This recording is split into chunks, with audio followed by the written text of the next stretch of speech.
ছাত্রলীগের কুলাঙ্গার, অপরাধী, নির্যাতনকারী, ধর্ষক যারা ছিল, টেন্ডারবাজ, চাঁদাবাজ ছিল, এদের ছাত্রত্ব বাতিল করতে হবে। জামান এবং গোলাম রাব্বানী তারা যে অন্যায় করেছে তাদের ফাঁসি হওয়া দরকার। সুতরাং আমরা বিশ্ববিদ্যালয় প্রশাসনকে বলবো যে আপনারা নিয়মিতভাবে ডাকসু চালু করুন, সাধারণ শিক্ষার্থীদের মতামত গ্রহণ করুন, ছাত্র সংগঠনগুলোর মতামত গ্রহণ করুন।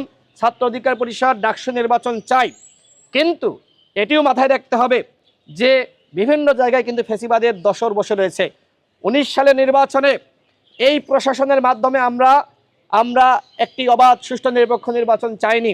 সুতরাং এই প্রশাসনের সেটআপ পরিবর্তন করতে হবে, অন্যথায় অবাধ, সুষ্ঠু, নিরপেক্ষ নির্বাচন কোনোভাবেই সম্ভবপর হবে না। আমার 1 নম্বর দাবি হলো, যে সকল শিক্ষকরা 2019 সালে কারচুপির সাথে জড়িত হয়েছে ওই শিক্ষকদেরকে চাকরিচ্যুত করতে হবে, বহিষ্কার করতে হবে এবং একই সাথে তাদের নামে মামলা দায়ের করে তাদের শাস্তি প্রদান করতে হবে। এই দায়িত্ব এই প্রশাসনকে নিতে হবে। 3 নম্বর হলো এই যে ডাকসু নির্বাচনে কারচুপি হয়েছিল, যারা অবৈধভাবে ভর্তি হয়েছিল এদের ডাকসুর পদ বাতিল করতে হবে, এদের ছাত্রত্ব বাতিল করতে হবে।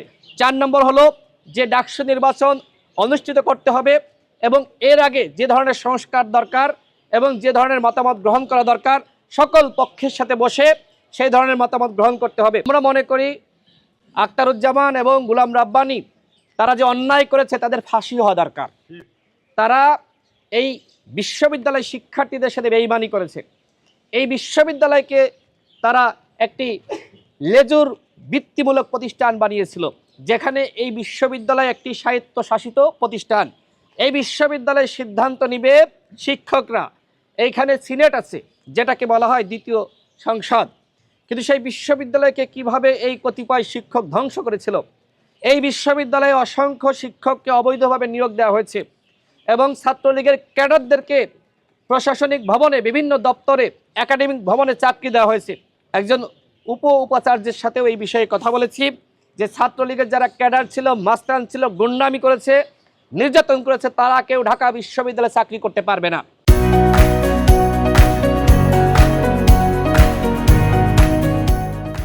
অভ্যুত্থান হয়েছে, এই অভ্যুত্থানের নায়ক এদেশের ছাত্র জনতা।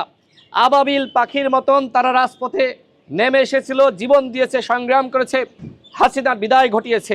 এখন আমাদের হাতে সুযোগ এসেছে আমাদের বিশ্ববিদ্যালয়গুলো নতুনভাবে সাজানোর।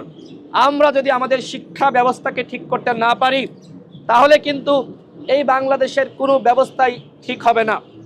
আমরা এই সরকারকে বলবো একটি শিক্ষা কমিশন গঠন করেন।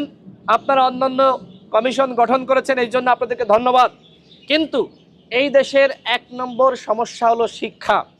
আজকেও আমি ডিএমপি কমিশনারের সাথে সাক্ষাৎ করেছি, তার সাথে আলাপচারিতা চলছিল। তিনি বলছিলেন যে শিক্ষা ব্যবস্থা যতদিন না বাংলাদেশে ঠিক হবে ততদিন পর্যন্ত এই বাংলাদেশ কখনোই ঠিক হবে না। তার মানে কি? তার মানে এই সরকারকে শিক্ষার দিকে 1 নম্বর মনোযোগ দিতে হবে। গতকাল দেখলাম যে শিক্ষা উপদেষ্টা বললেন যে এই যে শিক্ষা খাতে এত সমস্যা, এত দুর্নীতি, এত অন্যায়, আমার মাথা হ্যাং হয়ে যাচ্ছে। আমি সরকারকে বলবো এই শিক্ষা উপদেষ্টাকে দিয়ে এই শিক্ষা ব্যবস্থার সংস্কার করা সম্ভবপর নয়। তারা বার্ধক্যজনিত রোগে ভুগছেন। তারা আসলে এই ছাত্র সমাজের পালস বুঝতে পারছেন না, এদেশের জনগণের পালস বুঝতে পারছেন না। একজন যার শক্তি আছে, যার সামর্থ্য আছে, যিনি শিক্ষা ব্যবস্থা সংস্কার করতে পারবেন, সেই রকম একজন মানুষকে শিক্ষা উপদেষ্টা হিসেবে নিয়োগ দিতে হবে।